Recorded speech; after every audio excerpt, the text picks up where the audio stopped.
morning, Aubrey. How are you? I'm great. How are you this lovely morning? I'm okay. You're like, I'm going to be honest. Not my best morning. I'm okay. You I know appreciate what? the honesty. Here's a an IELTS term for you guys, a poker face. Here's some vocab that you can work in on IELTS speaking. I do not have a poker face. A poker face, Aubrey. What is that? Yeah, it means you can hide your emotion. Like when you're playing the game poker and you don't want to reveal if you have a good hand, you need to have nothing show in your face to show that you have good cards. And we Right. use that in life too. It'd be like if I'm trying to hide something bad or good happening to me where I'm not letting it show in my face, I Yeah. have a poker face. So, in part two, when you're describing people, and part one, when you're talking about yourself, your friends, your family, if you are, good at hiding your emotions, then you can have a poker face. Or, like me, I cannot have a poker face. I cannot hide anything that's happening in here. It's all out on my face for everyone to see.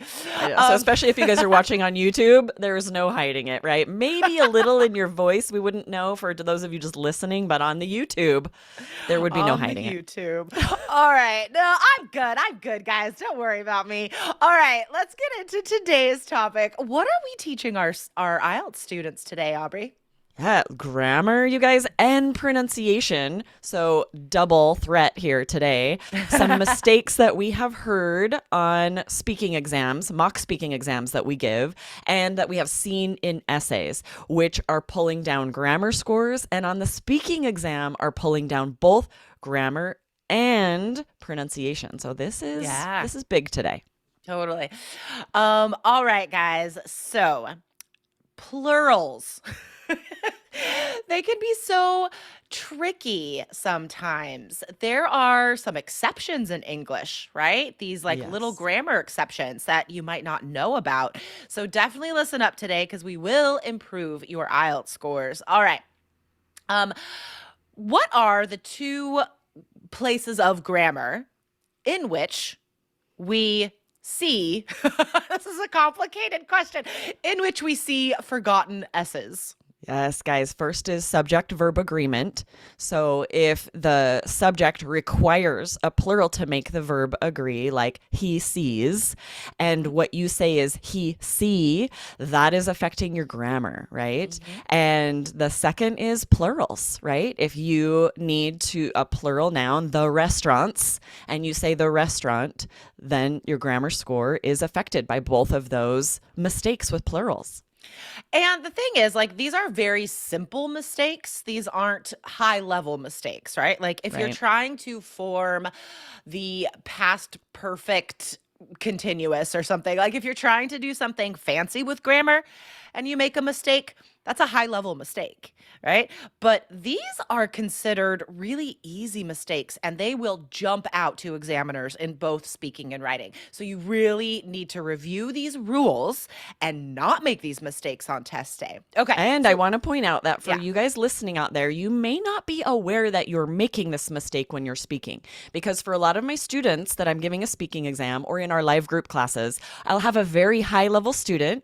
Maybe they're reading even, and we both see the S, but I don't hear it. It's Yeah. often coming from your accent in your first language. Yeah. You don't even notice that you're not saying the S, or at least not saying it loudly enough that the examiner will hear it. So I'm often talking, okay, let's look at True. these because this is a mistake you don't realize you're making that can really help your score if you just make sure to emphasize that S enough that the examiner hears it. I remember being a classroom teacher in Taiwan, and me and every teacher I know there had the same habit where we're always correcting the lack of an S that, Mm. when we're listening to students talk. And it's like, every class we're listening to a student and we're always going zzz, zzz, or zzz, zzz, to like remind them to add that s. So it definitely is a super common mistake. Don't feel bad if you're doing this. You're in a very large boat. Lots of people are doing this, but because you're listening to us today, you're going to start paying attention, record yourself, listen for those s's, read out Yes. loud, focus on making those final s's and zzz sounds big so you don't forget Yes. them. Okay, so Yes. let's Don't get tune into out, some, guys. yeah, Think, oh, maybe I do this and find out. Yeah, for sure. yeah. Let's get into some examples. So you Okay. said you've seen some examples in recent essays. Yes, exactly. So this is a sentence I saw in an essay. If I do not hear back from you within 15 days, so this is a letter, right, complaining, I reserve the right to take legal actions.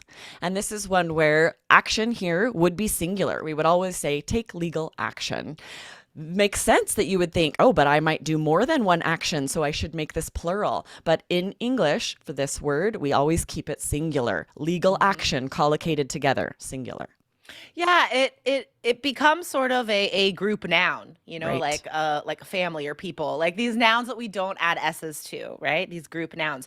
That's what it's become in that phrase, right? To take legal action. And that's why this one's especially tricky because absolutely lots of time when you're talking about actions you might take, it will be made plural. So for this, if you're writing a letter or if you're writing an essay where you need to talk about legal action you would take, remember that in that case it would be singular. So it's funny that we started the episode by highlighting all the time students forget s's, and a lot of these writing examples are students having s's in the wrong place. So I just That's want to right. highlight Or that adding these an are S that two shouldn't be there. That's true. We're different talking mistakes. about both today. Yes. Okay, now this upcoming mistake that we're going to talk about right now, guys, is so common. We completely understand why you're making it, but again, you're hearing us today, so you're not going to make it anymore. All right, guys, see if you can hear the mistake in this sentence. Looking at figures for weightlifting, we can see that a 125 pounds person burns 288 calories. Okay, there's a lot of S's in there. Which one is wrong? Right. So when you use this compound adjective, someone's weight, 125 pound should stay singular. It has to. 125 pound person. Exactly. We So can't if you're make adding adjectives that S- plural. No, exactly. Okay, so you have to look at that and think of what is the main subject. The subject is person, right? So what are these words before it? I see pound, which I think is a noun. I see 125. That's a number. That's probably a noun. Like which one do I pluralize? So you have to look at the final main noun there is person. That's what we're focused on. That's what the sentence is about. So that means those two words before it, 125 pound, that's not a noun. That's a compound adjective describing the person. So we can't have an S there. Wasn't there a recent All Ears English episode about compound adjectives? Yes, if you guys haven't heard that, if you're not subscribed to All Ears English, be sure to check out episode 1901 and definitely follow that podcast because there's so much good info there for studying for IELTS.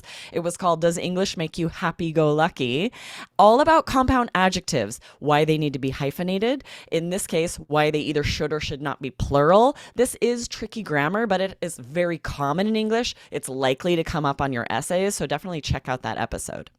That's awesome. I love it when our shows intersect like this. All right, one more example, guys, and then we'll get into the speaking. So this is something I see a lot in writing task 1. Again, it has to do with compound adjectives describing a main noun. So if you are talking about the size of a person, the age of a person, like if you're adding numbers to your main nouns of people, you have to recognize that those are compound adjectives. So here's a very common mistake. 50 years old people or 50-year-olds people. Like students aren't sure where to put the S. They know this is plural. I'm talking about many people. And plural means add an S. So where do I put that? Again, guys, the main noun is people. There's no S on that. It's a group noun, right? People. That means that those words before it, 50-year-old, that is a compound adjective. Do not add S's anywhere in those words. Yes, and it's so tricky because if you switch around the sentence and say these people are 50 years old, this is different, right? It's no longer Exactly. a compound adjective. So that's where that episode, All Ears English 1901, we really break down that grammar. Why is it different when it comes after the noun? You need to be aware of this so you're not just confused. Like, wait, why? Why do sometimes I hear 50 years old and sometimes that has to be 50-year-old people? So it's tricky grammar. Grammar. All right, guys. So we've covered writing mistakes. Now, what do we hear in speaking? We mentioned some mistakes we often hear in the beginning of the episode, but Aubrey, what is a recent mistake you've heard a student say? Yeah, so let me give you the example sentence. Someone was answering the very common question about where they work, and they said, I work for a company that sells softwares. This is very common, right? To be creating this plural that shouldn't be there, to be adding that S. So in that case, it should just be software that sells software. Software's never plural, you guys. There's certain nouns you have to just memorize. You have to just memorize this list. Information, research, like those are never plural. You can't make those nouns plural. Can't add an S. Software is on that list. And then we also hear just really common mistakes like we were talking about at the beginning of the episode, guys. Really think about if you are exhibiting these same mistakes because, again, they are very basic mistakes. Even though like they shouldn't be because so many people make them, it seems like that is an indicator that it is a common problem that so many people have. So it makes it almost more of a high level mistake because it's so hard to get past it.